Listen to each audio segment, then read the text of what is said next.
बिस्मिल्लाहिर्रहमानिर्रहीम। अस्सलाम वालेकुम। आज मैं हाज़िर हूँ लेकर आपके सेहत के मसाइल का हल आपके घर पर डॉक्टर ऑनलाइन के साथ।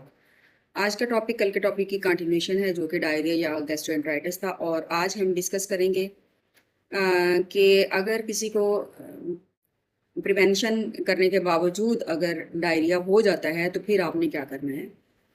80% केसेस डायरिया के ऐसे होते हैं या मोशंस के कह लें आप, ऐसे होते हैं जो ऑटोमेटिकली 24 आवर्स के अंदर रिजॉल्व हो जाते हैं और आपको किसी भी ट्रीटमेंट की ज़रूरत नहीं पड़ती।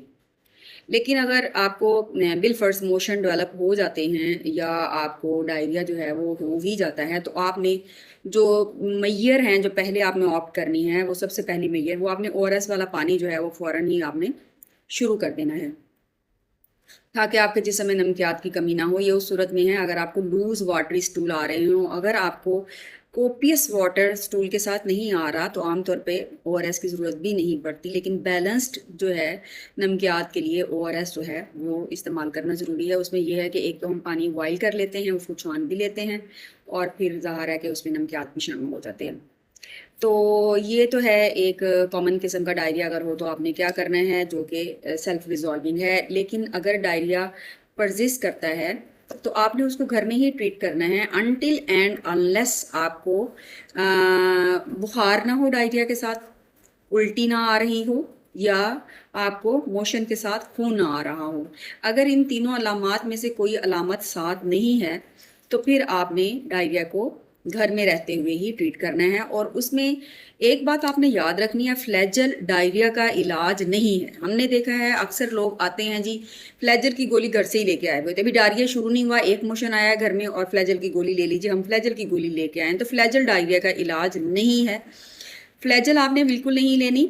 इनिशियल जो घर की ट्रीटमेंट है उसमें सिर्फ आपने ओआरएस ही इस्तेमाल करना है, या फिर अगर पेट में शदीद मरोड़ उठ रहे हैं तो फिर हम स्पेज़मोलिटिक ड्रग्स जो हैं वो हम देते हैं, या एंटीस्पाज़मोटिक हम उनको कहते हैं, जैसे नॉस्पा है या फिर स्पेसरिड है। इस तरह की टैबलेट्स जो हैं वो हम पेशेंट को एडवाइस करते हैं। तो यही मेडिसिन जो हैं वो लेनी होती हैं। इससे आगे ट्रीटमेंट आपने सेल्फ ट्रीटमेंट नहीं करनी जब तक आपने जीपी से या किसी हॉस्पिटल से आपने कंसल्ट नहीं कर लेना।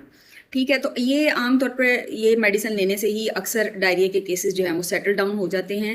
लेकिन अगर कोई कॉम्प्लिकेशन डेवलप हो जाती है, और वो कॉम्प्लिकेशन कौन सी है, जैसे मैंने आपको बताया है, एक तो ये है कि पानी की कमी हो जाना। पानी की कमी होने का कैसे पता चलेगा? आपकी स्किन बिल्कुल ड्राई हो जाएगी, आंखें अंदर को धंस जाएंगी, आपको बार बार प्यास लगेगी, जुबान आपकी बिल्कुल खुश्क हो जाएगी, होंठ खुश्क हो जाएंगे, या आपको साथ में बुखार हो, या आपको मोशन के साथ खून आना शुरू हो जाए, या आपको इतनी उल्टी आए कि आप कोई औरल मेडिकेशन ना ले सकें।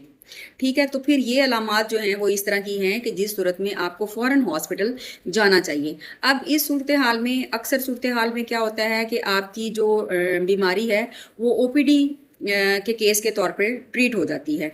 वो ओपीडी के केस पर किस तरह ट्रीट हो जाती है कि अगर आपको उल्टी नहीं है तो फिर क्या है, खाने वाली मेडिसिन दी जाती है और साथ में ओआरएस दिया जाता है, ये देखते हुए कि आपको पानी की कमी कितनी है, और घर में रहकर इलाज करने के लिए कहा जाता है। ठीक है, और अगर आपको शदीद पानी की कमी है, या फिर जैसे अगर आपको शदीद पानी की कमी की वजह से चक्कर आ रहे हैं, आपका ब्लड प्रेशर बहुत ज़्यादा लो हो गया है, आंखों के आगे अंधेरा छा रहा है और साथ में जो है वो उल्टी है, तो फिर ये अलामात ऐसी हैं जिनमें फिर आपको दाखिले की ज़रूरत पड़ती है।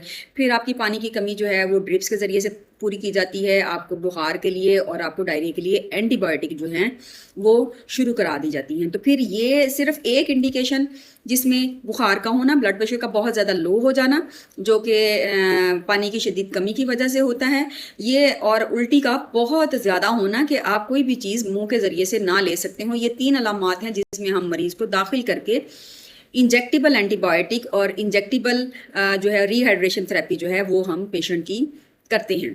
बाकी जो डायरिया की केसेस होते हैं उनको ओपीडी बेसिस पे जो है वो ट्रीट करने की कोशिश की जाती है पहले। अगर वो रिस्पॉन्ड ना करें या फिर वो वर्सन कर जाए, अगली स्टेज पे पहुंच जाएं कि पहले माइल्ड डिहाइड्रेशन के साथ पेशेंट आया था और उनको हमने ऑरल ट्रीटमेंट दी लेकिन उसके बाद वो वर्सन हो गया, तो फिर हम उसके एडमिशन की तरफ जाते हैं, वरना हम ओपीडी बेसिस पे पेशेंट को ट्रीट करते हैं। तो जब भी आप अपनी ट्रीटमेंट के लिए हॉस्पिटल जाएँ, तो ये इस बात का ज़हन बना के ना जाएँ कि मैंने अभी आपको 3 मोशन आए हैं, 4 मोशन आए हैं, बिल-फ़र्ज़ 7-8 मोशन भी आ गए हैं। तो बड़ों में इतना स्टैमिना या इतना रिज़र्व होता है कि उसको बर्दाश्त कर सकें, तो ये ज़हन बना के ना जाएँ कि बस मैंने अस्पताल जाना है, तो मैंने जाके ड्रिप ही लगवाने हैं। मैंने टीके ही लगवाने हैं, वरना मैंने ठीक नहीं होना। तो ये ज़हन बना के ना जाएँ, बल्कि ये ज़हन बना के जाएँ कि मैंने वहाँ डॉक्टर के पास जाना है, अपनी कंडीशन बतानी है और फिर जैसे मुझे डॉक्टर मशवरा देगा, उसके मुताबिक मैंने अमल करना है। क्योंकि डॉक्टर आपकी कंडीशन को बेहतर अंडरस्टैंड कर सकता है और आपको बेहतर एडवाइस कर सकता है कि इस सूरत-ए-हाल में आपको दवाइयों की ज़रूरत है या आपको टीकों की ज़रूरत है। आप घर में रह के बेहतर इलाज कर सकते हैं या आपको हॉस्पिटल में स्टे करना चाहिए, क्योंकि बहुत सारी बीमारियाँ ऐसी हैं जो हॉस्पिटल में स्टे के साथ एसोसिएटेड होती हैं। तो बजाय इसके कि आप अपने आप को दूसरी बीमारियों के लिए रिस्क पे रखें, आप डॉक्टर की एडवाइस को फ़ॉलो करें जब तक बहुत ज़्यादा अशद ज़रूरी ना हो, अस्पताल में दाखिले के लिए इसरार ना करें। अगर आपको मेरी वीडियो पसंद आई हो, तो इसे लाइक और शेयर कीजिएगा और मेरे चैनल को सब्सक्राइब कीजिएगा। Thank you so much. अल्लाह हाफ़िज़।